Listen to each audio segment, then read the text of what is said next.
Dear students, today I am going to start a new topic called sound. What is sound? जब हम लोग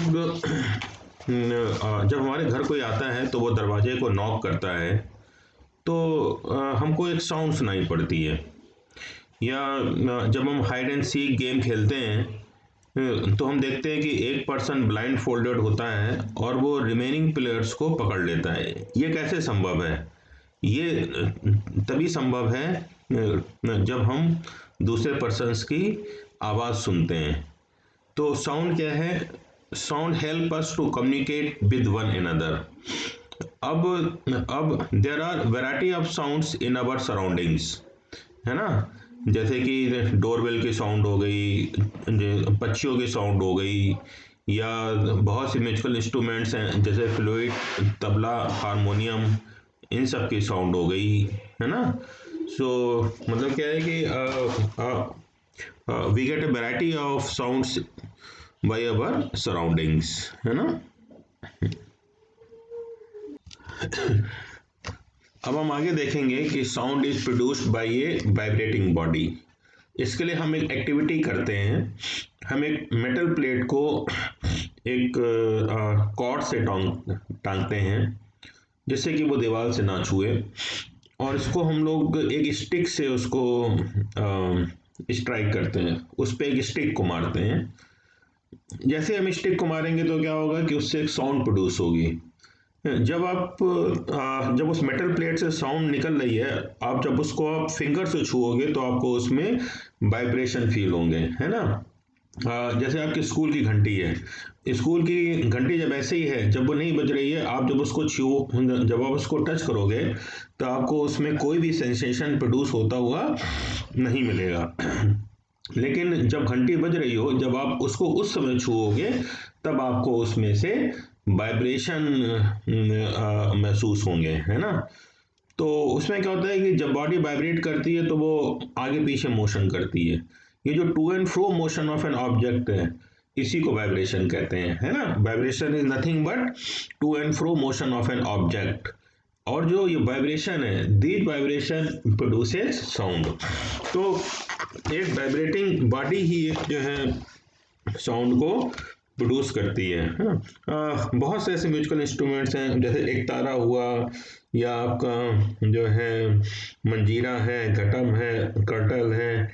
ये सब जो है वाइब्रेटिंग बॉडीज हैं, है ना? जब आप इनको बजाते हैं तो इनसे वाइब्रेशन प्रोड्यूस होता है, और इन्हीं वाइब्रेशन से हमें साउंड सुनाई पड़ती है।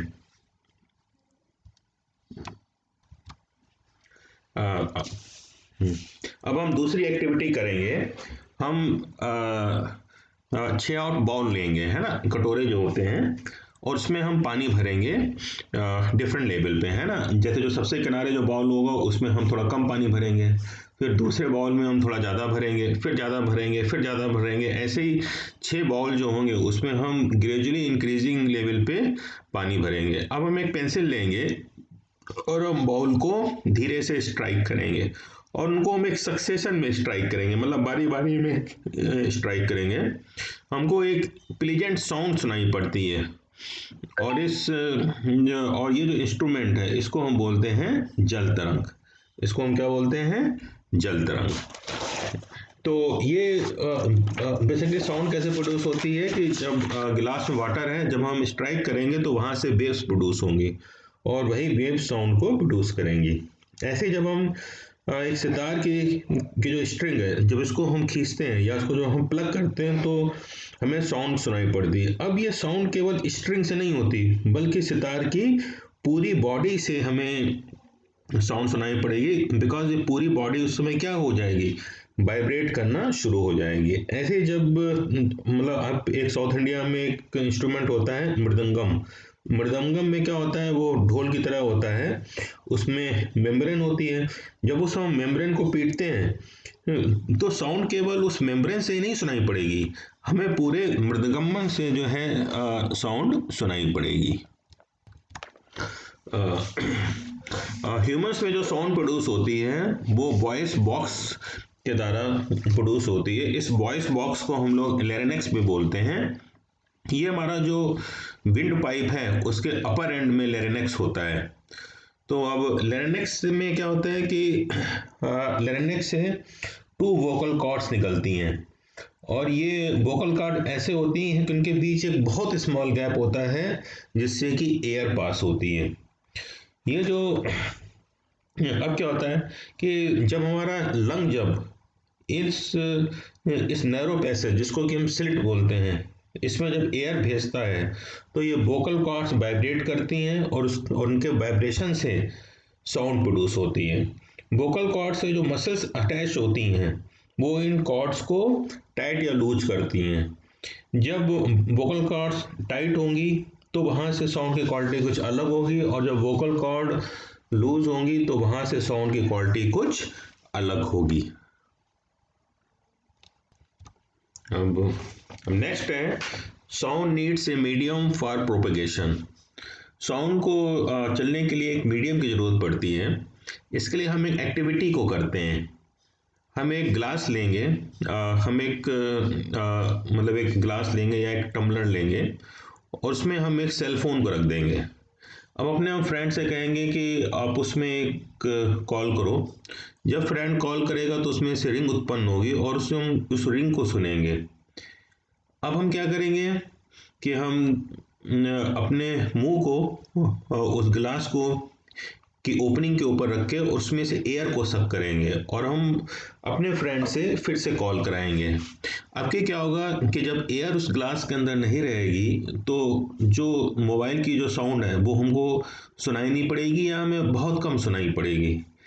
इससे ये मालूम पड़ता है कि साउंड को चलने के लिए एक मीडियम की ज़रूरत पड़ती है ना। मतलब sound needs a medium to travel, है ना। जब ग्लास में एयर थी तो हमको एक अच्छी साउंड सुनाई पड़ रही थी, लेकिन हमने जैसे ही उस एयर को निकाल दिया तो वहाँ पे एक वैक्यूम क्रिएट हो गया, और उस वैक्यूम के क्रिएट होने से वहाँ पे हमको कोई साउंड सुनाई नहीं पड़ी। अब हम कुछ साउंड के प्रॉपर्टीज को पढ़ेंगे। इसमें एम्पलीट्यूड आता है, टाइम पीरियड आता है, फ्रीक्वेंसी आता है। पहला क्या है, oscillatory motion. To and fro motion किसी भी ऑब्जेक्ट का होता है, उसको हम वाइब्रेशन कहते हैं, और इस टाइप के मोशन को हम ऑस्किलेटरी मोशन कहते हैं। अब 1 सेकंड में कोई भी वाइब्रेटिंग बॉडी जितने ऑस्किलेशंस करती है उसको हम फ्रीक्वेंसी ऑफ ऑस्किलेशंस कहते हैं। फ्रिक्वेंसी की यूनिट हर्ट्ज होती है। जैसे सपोज करिए कि एक बॉडी 1 सेकंड में 20 टाइम ऑस्किलेट करती है तो उसकी फ्रिक्वेंसी क्या हो जाएगी, 20 हर्ट्ज। फ्रिक्वेंसी का रेसिप्रोकल हमारा टाइम पीरियड होता है। Time period is equal to one by frequency. Second चीज आती है एम्पलीट्यूड। अब एम्पलीट्यूड जो है लाउडनेस से रिलेटेड होता है। मतलब जो हमारी लाउडनेस होती है वो एम्पलीट्यूड का स्क्वायर होती है। जब किसी भी वाइब्रेटिंग बॉडी का एम्पलीट्यूड ट्वाइस हो जाएगा तो उसकी लाउडनेस 4 गुना बढ़ जाती है। लाउडनेस को हम लोग एक यूनिट से एक्सप्रेस करते हैं जिसको कि हम डेसिबल बोलते हैं। और ये जो डेसिबल है ये एम्पलीट्यूड पे डिपेंड करती है। जब एक्चुअली एम्पलीट्यूड काफ़ी ज़्यादा हो जाता है तो उसकी लाउडनेस बढ़ जाएगी बॉडी की, और जब एम्पलीट्यूड काफ़ी कम हो जाएगा तो उसकी लाउडनेस भी कम हो जाएगी, है ना। सेकंड चीज़ एक होती है, जैसे कि हमने देखा है कि हम आवाज़ों को कैसे डिफ्रेंशिएट कर पाते हैं।